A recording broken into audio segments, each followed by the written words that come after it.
Olha, o nosso tema agora é muito importante, porque, na verdade, não importa qual é a profissão que você tem, não importa qual é a função que você resolveu desempenhar. Eu tenho falado bastante aqui no Vida Melhor e hoje eu tô muito honrada com a presença do Roberto Chiniagic sobre propósito, porque o Roberto é uma pessoa que tem um propósito de vida, que abraçou esse propósito e atua na vida com um propósito maravilhoso. Ele realmente tem feito diferença na vida de muita gente, através das palestras, dos seminários que ele dá, participa, não só aqui no Brasil, como no mundo todo. Além de ser um excelente médico, ele é pós-graduado em administração, em gestão de pessoas.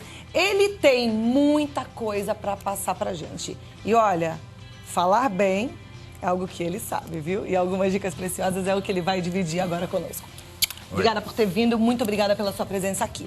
Cláudia, esse livro eu já dei uma folhada. Tá. E é incrível.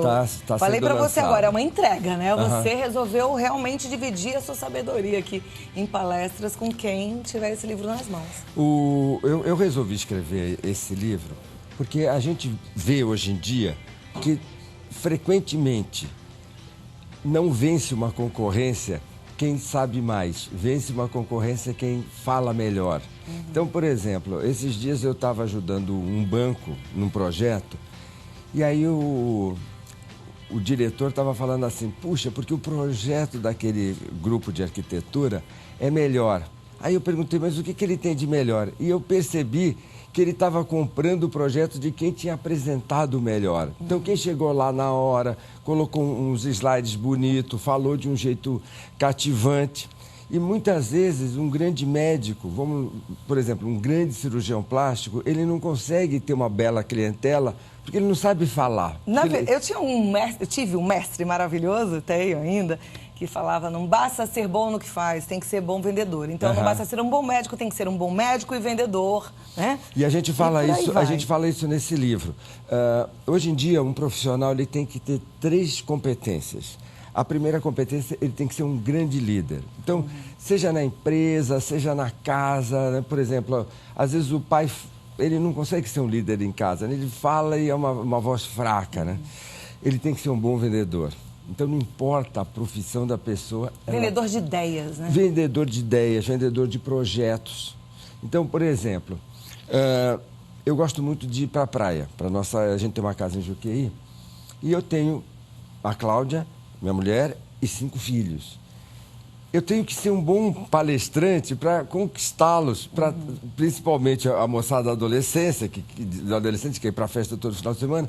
Então, sabe assim, e quando a gente olha para trás, um pai fala e o filho não escuta. Por quê? Porque não é porque ele não é uma pessoa legal, porque ele não quer bem, mas ele não sabe falar. Então, nós precisamos saber vender uma ideia, nós precisamos ser líderes e nós precisamos falar de um jeito que conquiste o público. Bom, qual é a maior primícia para quem quer vender uma ideia? Depois para quem quer ser líder e depois para conquistar esse público independente de qual seja? Olha, a primeira coisa, eu tenho que determinar qual que é o objetivo. Então, sempre que eu falar, eu tenho que saber qual que é o meu objetivo. Se a gente olhar hoje as campanhas políticas, tem candidatos que eu adoro, que eu até vou votar, que eu tenho vontade de pegar o telefone e falar assim, não é possível que você está falando desse jeito. Né? Então, alguns falam, né, vou pegar assim, olha, eu sou honesta. Gente, tudo bem, mas ninguém vai votar em você porque você é honesta. Você tem que resolver um problema. Então, eu quero... Assim, quando eu falo numa convenção, hoje eu estou chegando de Divinópolis, um beijo pro pessoal de Divinópolis, falei que vim aqui.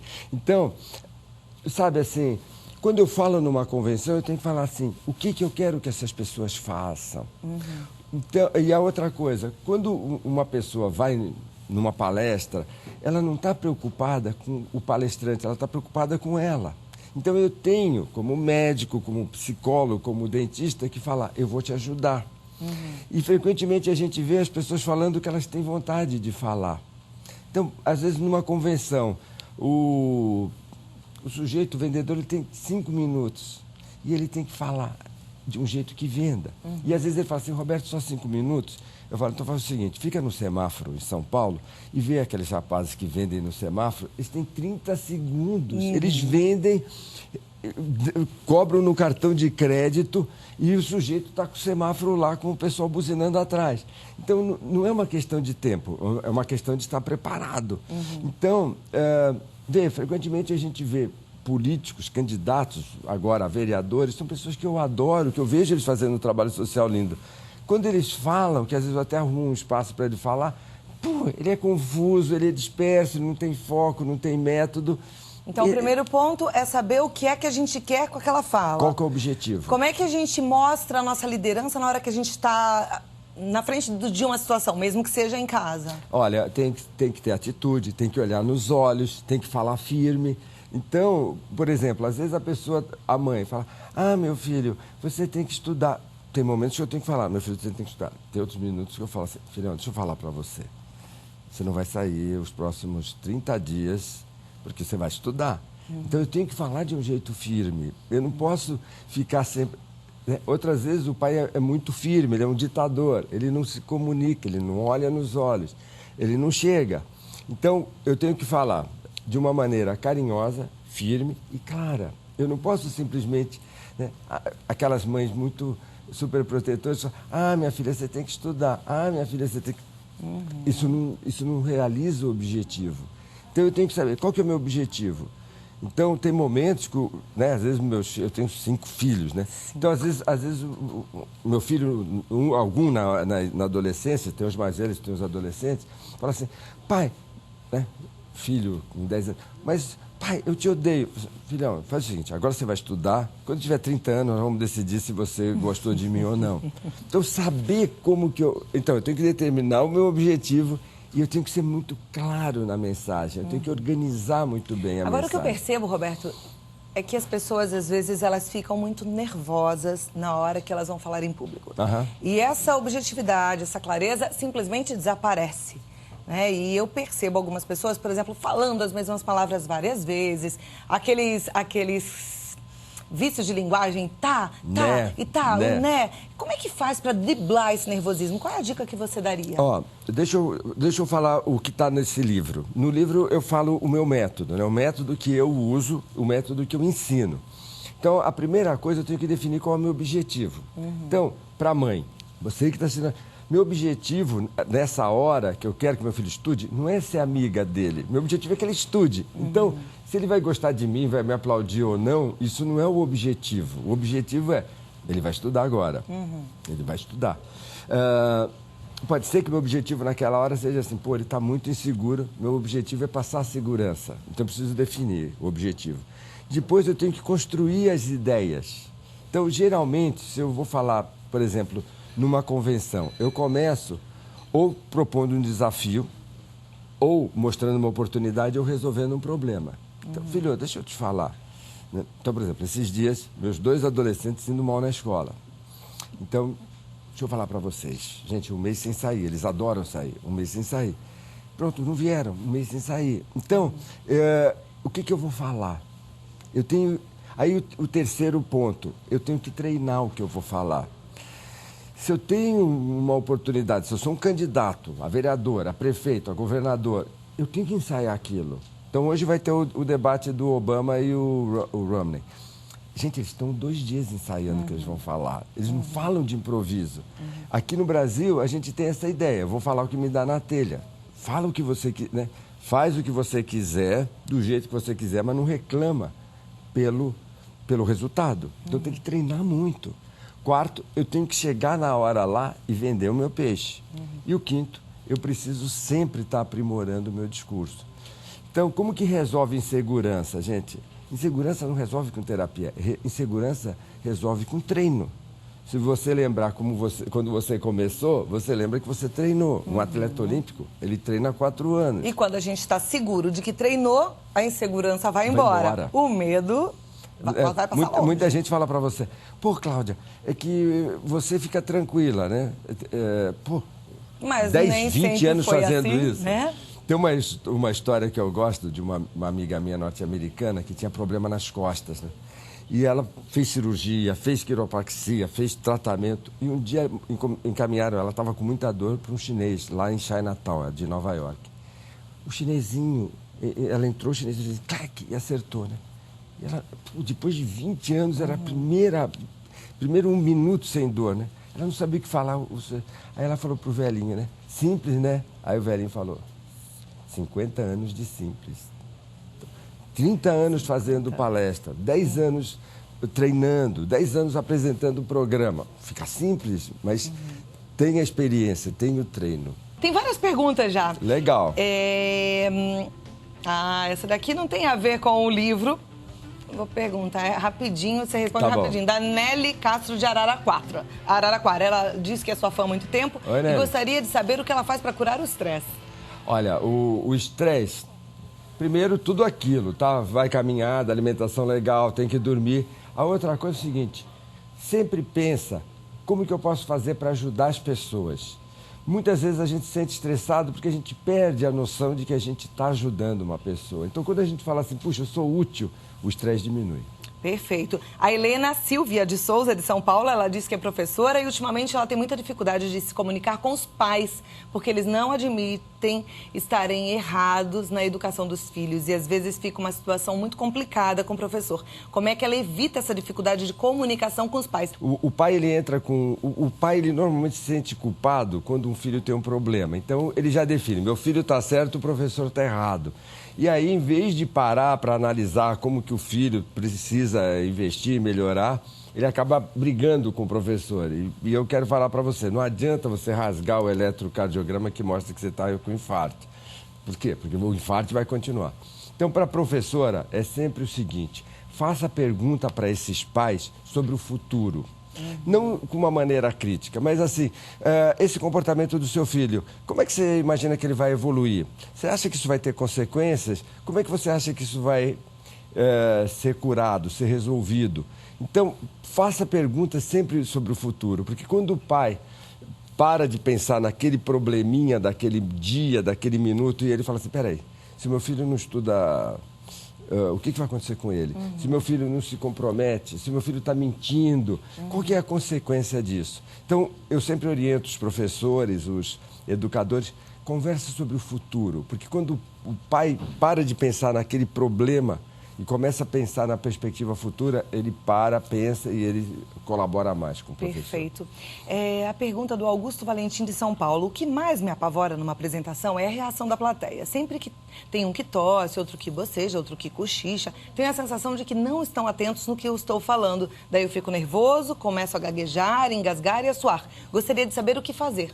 Duas coisas.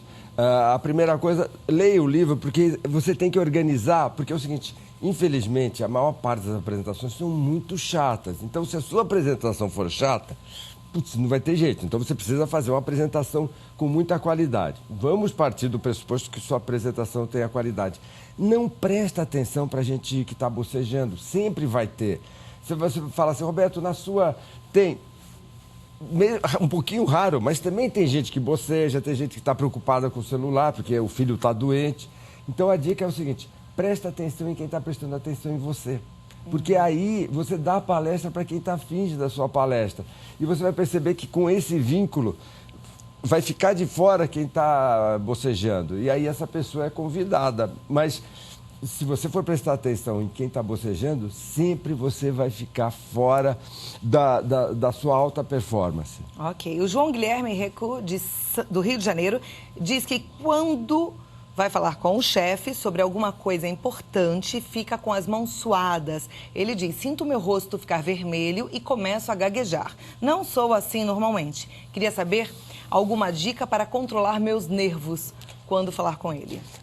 A primeira coisa que vocês todos têm que ter em mente é o seguinte, o seu chefe está cheio de problemas, tá? Então... sempre procura assim, a cabeça do teu chefe está assim, eu preciso resolver esse problema, preciso resolver. Então, quando você for falar, pense assim, que problema que eu vou ajudar meu chefe a resolver?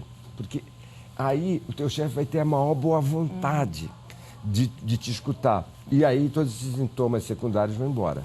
Perfeito. Sou uma mulher tímida e sou minoria no meu serviço, onde praticamente só tem homens. Quando tem reunião, eu fico muito calada, apesar de acreditar que tenho ideias para somar. Mas sinto dificuldade de impor a minha opinião no meio deles. Como eu poderia melhorar? A pergunta é da Ana Maria Dauer, de Campinas. Ana, são 3 passos. No primeiro momento, fale suas ideias. Não se preocupe de ser aplaudida, de ser aprovada, de ser admirada. Só fale as suas ideias. Então, o pessoal está lá decidindo se vai começar a vender de manhã ou à tarde. Simplesmente fale, olha, gente, eu acho que de manhã é melhor, e fala por quê. Simples, fale. Depois, comece a falar e explicar a sua ideia. Porque aí você fala e você vai dar todos os argumentos. No terceiro, já fale forte. Fale como sabe. Sabe, eu sei muito, vocês vão me respeitar. Esses dias eu estava com a minha filha fazendo um book, né? Marina tem 13 anos.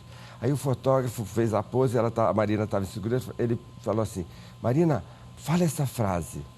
Aí a Marina, qual que é? Ele, não, olha para mim aqui, olha para mim. Agora fala essa frase. Morram de inveja, mocreias. Aí quando a Marina falou, veio, né? Então, quando você for, depois que você falar, argumentar, você fala assim, eu sei o que eu estou falando. Pensa assim, eu sei o que eu estou falando. Solta, você vai ver que todo mundo vai aplaudir. O problema não é ser mulher ou ser homem, é ser tímida. É isso que eu ia te perguntar. No mundo corporativo existe essa diferença? E na cabeça dos homens existe esse preconceito em relação à mulher ainda? Existe muito, mas veja, eu sempre faço palestra em convenções de mulheres, e quando a gente fala em convenções de mulheres é o seguinte, a causa disso é o machismo, mas você não vai esperar resolver o machismo para sobressair. Então, sempre fala na empresa de lucro. Quando a mulher falar, ela tem que falar. Gente, eu estou propondo isso porque isso vai aumentar nossos lucros em 3%. Então é fato que a mulher ainda é tímida, vista como aquela parte emoção. E se ela vem com razão, ela ganha o espaço, é isso? Isso é um pouco, mas é o seguinte, a linguagem da empresa, seja na China, no Japão, na Inglaterra, é lucro. Todo mundo quer lucro. Então, quando uma palestrante fale um pouquinho. É importante o espírito de equipe, é importante cuidar dos afetos, mas fala assim, gente, isso aqui vai aumentar nosso lucro em 10%. Quando uma mulher fala em lucro, todo mundo fala assim, mas o quê? Ela está falando em lucro? Achei que ela ia falar de carregar no colo, da união. Fala um pouco disso, mas fala em lucro. Quando a mulher fala em lucro, todo mundo para e fala assim, essa mulher sabe do que está fazendo. Agora, tem mais uma pergunta parecida com a que a gente já respondeu. Nem me imagino falar em público, pois fico tão nervosa que esqueço as palavras, dá um branco total. Gostaria de saber o que fazer para amenizar esses sintomas. Maria Alves. Treina. Eu vou fazer, estou aqui vendendo o livro, então vá ler o livro, organize o que você está falando e treine. Eu, por exemplo, amanhã à noite, eu vou fazer a primeira vez essa palestra sobre o livro, é a primeira palestra do livro. Você treina? Eu treino e tem 2 tipos de treino que estão ensinados no livro. O primeiro treino é o seguinte, treina no espelho. Pega qualquer coisa, pega o teu celular, imagina que é o microfone e fala. Depois, treina com amigos e depois treina com pessoas críticas. Você vai ver que vai embora, sabe assim? Vê, se eu sou um guitarrista, e eu vou tocar uma música que eu nunca ensaiei, que eu nunca estudei, eu vou morrer de nervoso. Eu entrevistei anteontem o Richard Kleiderman e a gente sabe que é um dos maiores pianistas do mundo e tem um dom danado. E ele falou pra mim que ele treina de 2 a 4 horas todos os dias e não passa um dia sem sentar no piano para treinar. Não é para tocar e se divertir, é para treinar. Tem uma pergunta interessante da Maria Cristina Souza Lousada, de Campinas. Ela diz, se fizermos de conta que somos outra pessoa, como um personagem, conseguiríamos nos expressar melhor? Vê, o Roberto Carlos começou imitando o João Gilberto, os Beatles começaram imitando o Elvis Presley. Isso é uma passagem normal, utilizar uma outra identidade. Mas saiba que a riqueza da pessoa é ela ser ela mesma. Então, sabe assim, se você não for uma pessoa assim tão expansiva, um pouquinho de expansividade está legal. Não precisa ser o auge da expansividade se você é uma pessoa travada. Então, seja você. Esse é o segredo dessa história. Ela até disse que ela começou tentando fazendo isso, tentando não, fazendo isso, né? Imaginando que ela era outra pessoa e que ajudou bastante. Ela pergunta se você acha que a dica dela é válida. É muito válido. Eu lembro, quando eu comecei a fazer palestras grandes, eu fui assistir o Tony Robbins nos Estados Unidos. E não existia no Brasil falar para 5 mil. Então, quando nós começamos a falar para 5 mil, foi uma mudança muito rápida. Eu lembro assim, como que o Tony Robbins faria? Eu fiz um tempo. Hoje eu tenho o meu estilo, ele tem o dele. Mas utilizar o estilo de uma pessoa é muito produtivo. Ok. A pergunta... Não estou conseguindo encontrar o nome aqui. Bom, ela diz: tenho dificuldade em falar sobre dinheiro com os meus pais. Sempre brigamos, nunca consigo concluir uma conversa sem chorar e sem ficar nervosa. Acabamos resolvendo o assunto, mas meio brigados. Ou muitas vezes nem conseguimos resolver. Queria entender por que ajo dessa maneira, o que é que acontece comigo? Por que não consigo me expressar sobre esse assunto? Bom, primeiro é o seguinte, se você tem mais de 25 anos, você não devia estar pedindo dinheiro para o seu pai. Então, a situação é desagradável, né? Ai, Roberto, é que quando eu peço dinheiro para o meu marido, é desagradável. Pô, você já devia estar com o seu dinheiro. Então, esse é um tema que te coloca na posição de uma menina. Então, não vai ter muito jeito de você pedir dinheiro para eles e você se sentir uma mulher. Então, resolva a situação para você poder falar de uma maneira poderosa. Aqui falou o doutor Roberto Chiniachi, psiquiatra. Gostei muito da resposta. A Rita de Cássia diz que é muito tímida e tem muita dificuldade de opinar quando está num grupo grande. Aí, não pensando na parte corporativa, mas mais um bate-papo entre amigos mesmo, que às vezes as pessoas têm vergonha de falar, porque tem mais gente na sala, por exemplo. Como é que faz para acabar com essa timidez? De novo, começa aos poucos. Sempre fale uma frase. O grande desafio de uma pessoa tímida é que ela quer falar e ela quer ser aplaudida na primeira vez. Gente, tudo que a gente um dia vai ficar bom, no começo a gente era ruim. Então, lembra você, quando você foi beijar a primeira vez, você não sabia o que fazia com a língua, com o braço, saiu torto. Depois você namorou bastante, hoje eu tenho certeza que você sabe beijar. Dançar. Quando você começou a dançar... você pisava no pé, chutava a canela do seu companheiro. Hoje você falar é a mesma coisa. E mesmo que seja num ambiente doméstico e entre amigos. Agora, a outra coisa é, a gente sempre tem, as pessoas têm segredos e elas muitas vezes não falam porque elas têm medo de mostrar um segredo. Então, por exemplo, a pessoa está namorando o chefe e ela tem vergonha de falar isso. Então, ela fica com medo de falar tudo, com medo de ser descoberta. Então, não tenha segredo. Fala já de cara e assume o que você está fazendo, porque isso deixa a pessoa mais à vontade para falar. Que é o que você disse ainda há pouco, da importância de cada um ser, de fato, quem é, de ser verdadeiro, né? Sempre. Eu acho que essa é a parte mais importante do comunicador. Pode ser palestrante, apresentador, jornalista, ser verdadeiro, né? A nossa ídola, Hebe, que eu tive, nossa, tantas histórias bonitas. Sabe, a riqueza da Hebe, a Hebe era a Hebe, né? E ela não tentava ser o que ela não era. E isso fez essa carreira maravilhosa, né? Eu lembro um dia, até escrevi isso lá no Face, tava a Hebe, tava eu, ela, a Ivete Sangalo. Aí a gente falando do meu livro Amar Pode Dar Certo, Amor. Aí ela pegou e falou assim, doutor Roberto, ela sempre me chamava, doutor Roberto, eu posso fazer uma análise com o senhor aqui? Olha, a Hebe, né? E eu falei, pode, Hebe? Ela falou assim, eu posso deitar no seu colo? Pode. Aí era um sofá grande, eu estava assim, ela deitou. E ela falou assim, sabe, quando eu estou com o meu público, eu me sinto muito feliz, mas quando eu chego em casa eu me sinto muito só. A solidão dói. O que eu faço, doutor Roberto? Vê, eu tenho certeza que nas escolas sempre vão falar, não se exponha desse jeito. A Hebe se expunha. Ela abriu o coração dela e aí fizemos uma sessão de terapia de 5 minutos. Eu fui fazendo algumas perguntas para ela pensar. Essa era a riqueza da Hebe, muitas vezes passando pela regra de uma apresentadora. Eu costumo dizer que a gente não consegue amar o outro se ele tem uma máscara. Tem uma máscara, é uma barreira que impede a gente de tocar, de chegar perto, né? Então, quanto menos máscaras a gente usar, mais amado a gente pode ser. E a verdade, ela é uma coisa, assim, muito importante, né? Eu vejo que muita gente quer parecer uma pessoa que não é, né?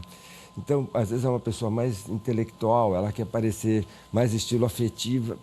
fica fake, falso, né? Fica... E as pessoas que se relacionam percebem isso, né? elas Falam, tem alguma coisa estranha ali, essa então, máscara o aqui. grande desafio da gente, quando nós falamos, quando nós nos apresentamos, é organizar o nosso raciocínio, ter a ideia certinha, mas falar do nosso jeito, né?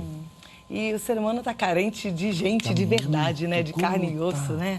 Eu estava lendo no UOL ontem, né, que no Japão tem um serviço agora de... O sujeito contrata uma mulher para dormir com ele no mesmo quarto. Não tem sexo.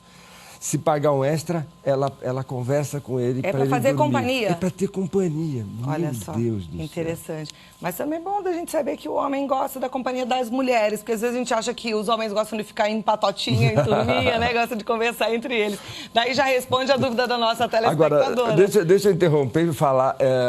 O IBGE mostrou que em 2010 tiveram 1 milhão de casamentos no Brasil. Então, gente, muitas mulheres ficam para mim, o homem não quer compromisso. Gente, 1 milhão de casamentos e 270 mil divórcios. Gente, tá todo mundo casando. Então, sabe assim, a desculpa não é os homens não querem compromisso. A ideia é como que eu faço para encontrar uma pessoa que queira um compromisso. E é possível. É que eu acho que também a mídia faz uma apologia do que, não sei, do lado ruim. Tem muita coisa boa acontecendo. Olha esse dado aí que interessante. Bom, tá aqui. Os segredos das apresentações poderosas. Dr. Roberto Chiniachique. O site é o www.chiniachique.com.br e o telefone é o 0 operadora 11 3670 2505. Se você tiver alguma dúvida, inclusive se você quiser participar de uma das palestras, de um seminário, amanhã em São Paulo, tem vários... Se você entrar no chiniachique.com.br, tem vários vídeos, vários filmes, vários artigos para você continuar. Bom, e tem um livro novo. Perfeito. E é muito bom a gente aprender, afinal de contas, a gente faz apresentação todo dia, né? O tempo todo e várias. Eu é que agradeço. Uma honra, obrigado. Sucesso e até amanhã. Até amanhã. Até amanhã.